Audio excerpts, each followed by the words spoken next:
Hello everybody and welcome to Barty's story time again.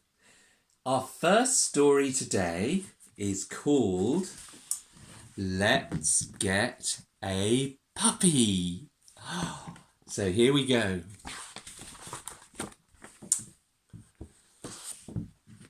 The end of Kate's bed was a lonely place. Tiger the cat no longer slept there, because Tiger died last winter.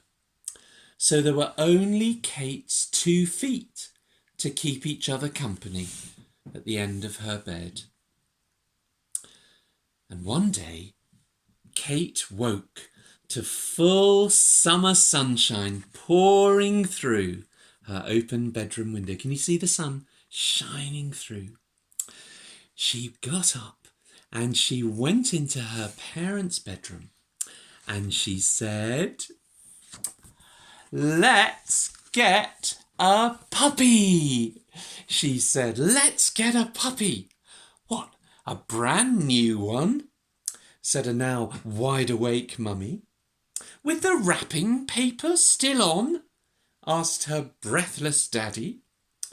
"Puppies don't come wrapped in paper," said Kate. "I know they don't," said Daddy. "I was just joking." So Mummy looked in the paper to see what she could see. "It must be small," said Kate. "And cute," said Daddy. "And get all excited," said Kate. "And run round and round in circles," said Dad. Said Mummy. "Look! The rescue centre. The centre for dogs without a home. The centre for dogs all alone." The centre for dogs without a home. The centre for dogs all alone. So with their breakfast uneaten, they quickly got dressed and they left immediately in their car. I wonder where they might be going. Shall we have a look and see?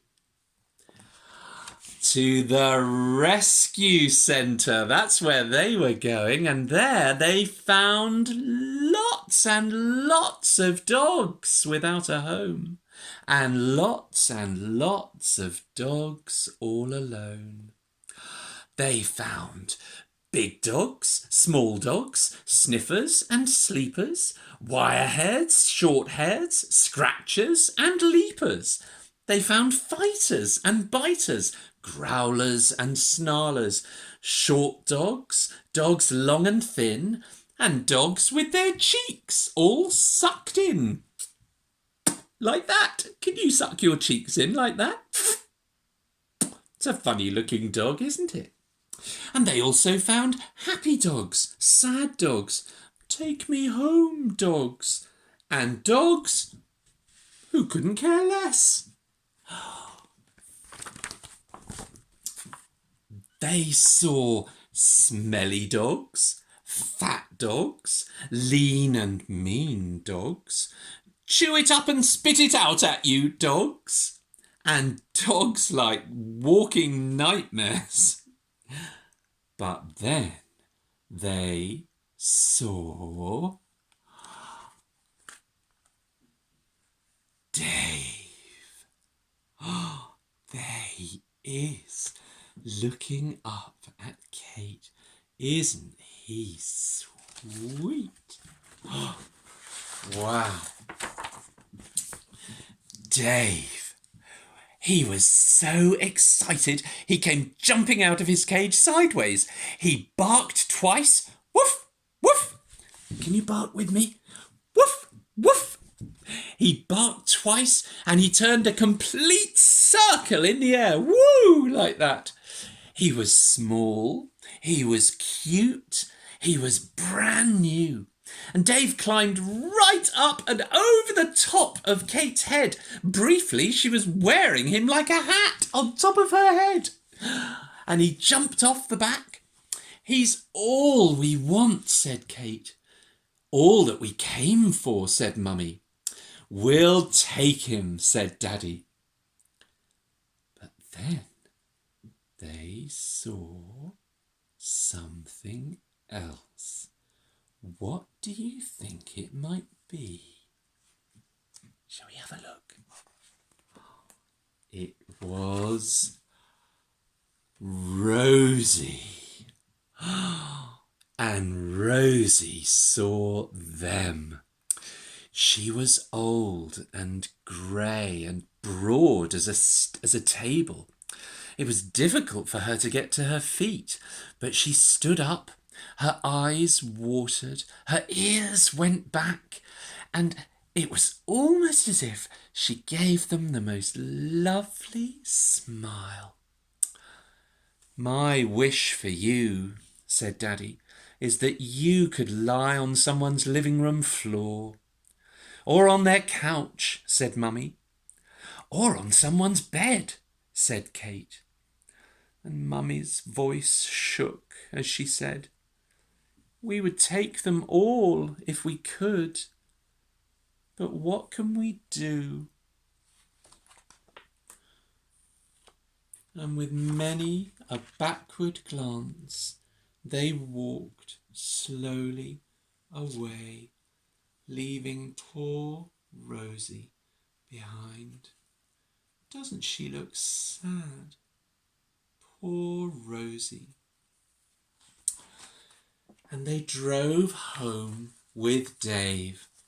And at home, Dave was everything a puppy could be, and quite a lot more. Look at him, he's just pulling the tablecloth off the table and all the things have gone everywhere. And here he is playing with Kate. Oh dear, except look, he's eaten all the flowers from the garden and he's come running inside making muddy paw marks all over the floor. Naughty Dave. And that night, his first night in his new home, Dave couldn't sleep and he cried in his bed downstairs. He cried. Can you cry with me? Oh, poor Dave. The next morning, Kate's Mummy and Daddy got a very thorough licking all over from Dave. Dave was crying last night, so he slept with me, said Kate. But I didn't get any sleep. Neither did I, said Daddy. I was wishing. Neither did I, said Mummy. I was wishing too. I wonder what they were wishing for. Well, with their breakfast once again uneaten, they quickly got dressed again, and look, they left home immediately. Where do you think they might be going? Let's find out. To the rescue centre, where Rosie was waiting for them, and they gave her a big cuddle. Let's get you home, said Daddy to Rosie.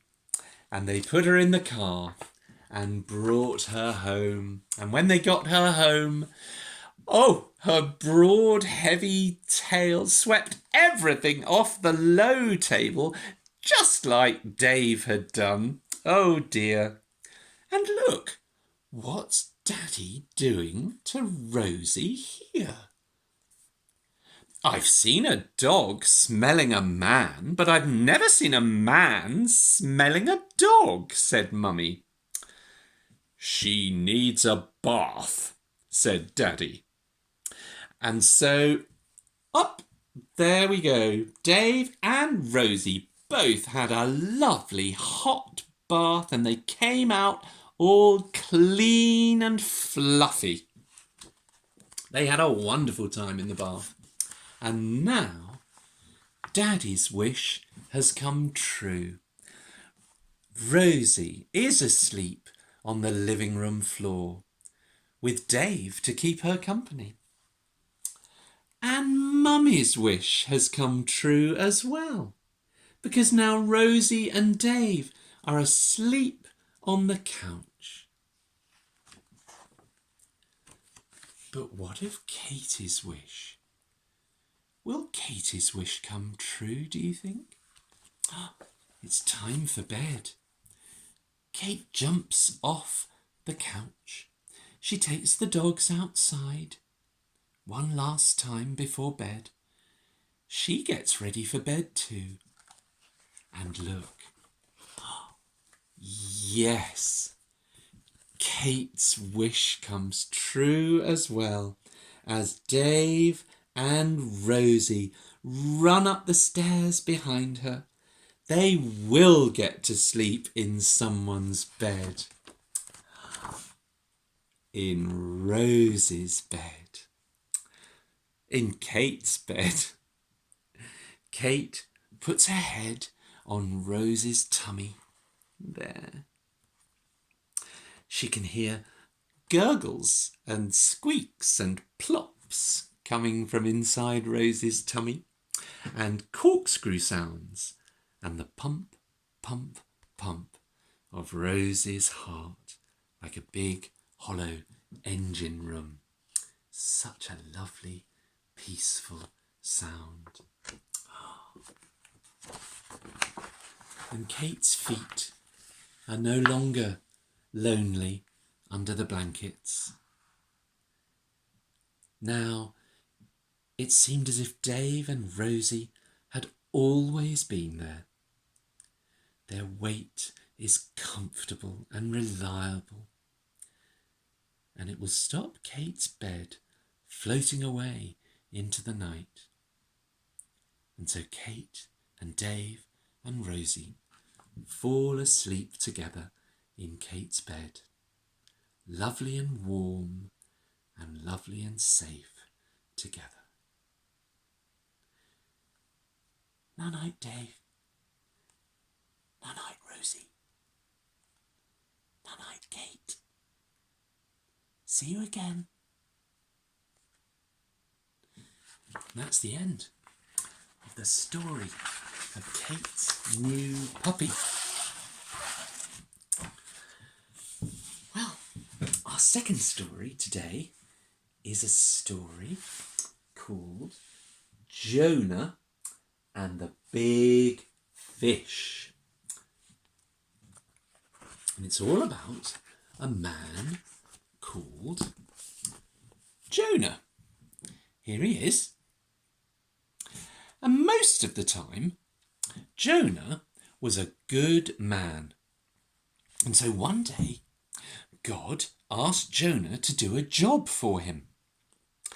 Go to the city of Nineveh, said God, and deliver a message for me. But Jonah didn't want to go to Nineveh. And he was naughty. Do you know what he did? He ran away. He found a boat. He climbed on board. He went downstairs below deck. And he went fast asleep while the boat took him far away from Nineveh. But as he slept, the wind started to blow and blow, and the waves began to crash and crash and crash, and a storm started to rock the boat up and down the waves. Oh, but Jonah kept on sleeping, even though the storm was getting wilder and wilder. The captain of the boat came running down to wake Jonah up. Wake up, he said. How can you sleep in this storm? Get up and say a prayer for us. But the boat rocked to and fro, backwards and forwards, up and down, as the waves got bigger and bigger and bigger. Oh, and the sailors were all really frightened and afraid. "Throw the cargo overboard," the captain cried. "Throw everything into the sea." And so they threw the barrels into the sea and the pots into the sea. Everything they threw into the sea. But look, it didn't make any difference. The storm got wilder and wilder. The wind blew harder and harder. And the waves got bigger and bigger, and the storm made the boat go up and down more and more. Poor old sailors and poor old captain and poor old Jonah. It didn't make any difference throwing everything overboard. "It's my fault," said Jonah. "I didn't do what God asked me to do." The sailors were shocked and afraid of what was going on. "God is cross with me," said Jonah. "Throw me overboard. Throw me into the sea, and the storm will stop." But the sailors, they didn't want to throw Jonah into the sea, and so they prayed and prayed for the storm to stop, but it didn't. It got louder and harder, and the waves crashed more and more, until finally the sailors had to throw Jonah into the sea, and over he went with a loud splosh into the waves. Can you make a loud splosh with me? Splosh went Jonah as he fell into the sea. Look, down and down he sank into the water. Deeper and deeper he sank down. And he began to pray as he sank. "I'm sinking down. Don't let me drown. I'm sinking down. Don't let me drown." And then a big fish swam towards Jonah, and he opened his mouth wider and wider and wider. Can you open your mouth nice and wide like that? Well done. And he swallowed Jonah up in one big gulp.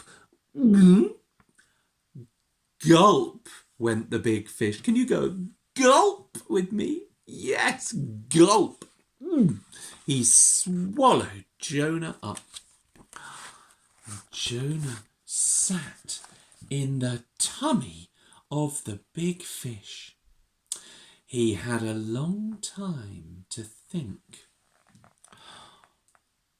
He had run away from God, and God was cross with him. He had prayed to God, and God had saved him. And so now he thanked God, and God forgave him. God said, "That's all right, Jonah. I forgive you for running away from me." And after 3 days, do you know what happened? The big fish did a big burp.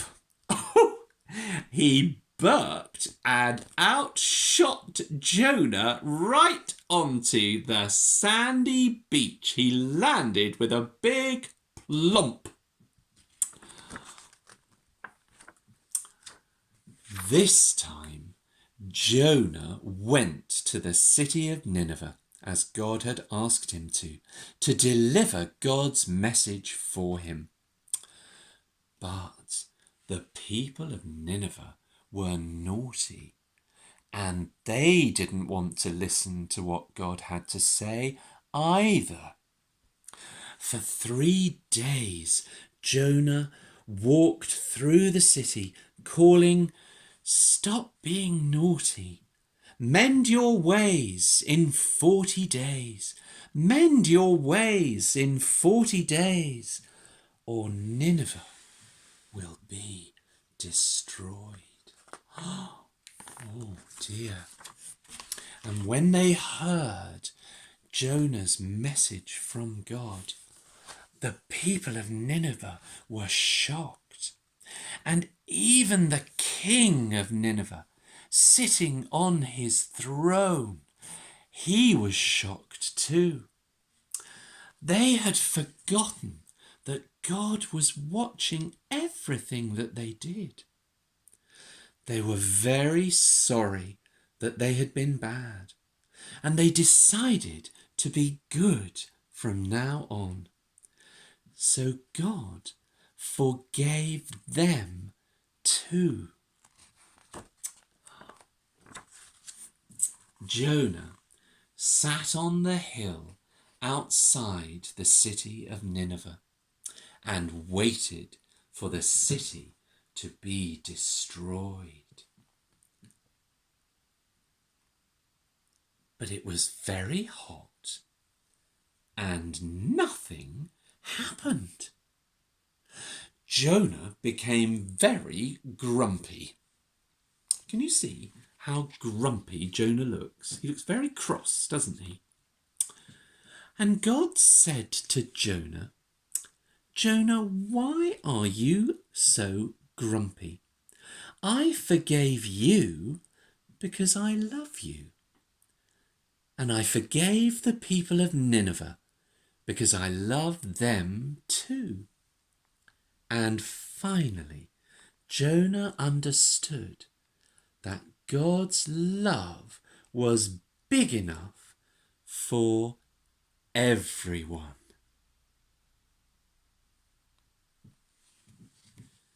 God's love is big enough for everyone. And he's shown us that love, hasn't he, in Jesus. Do you remember the song that we sang a couple of weeks ago, I think? Jesus' love is very wonderful, so big that it can be for everyone. Can't get over it, can't get under it, can't get round it.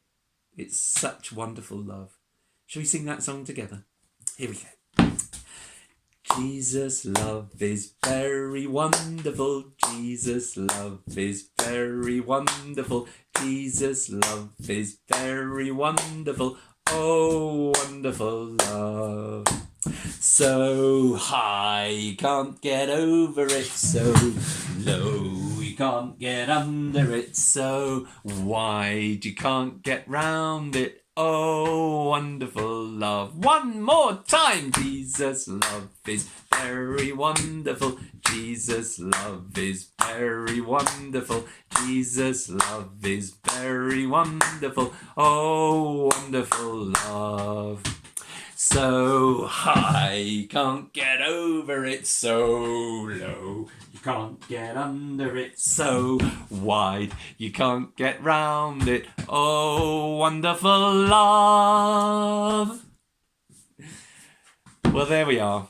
That's the end of our Barty story time for today. I look forward to seeing you all next time. Thanks for coming. Bye. Bye-bye.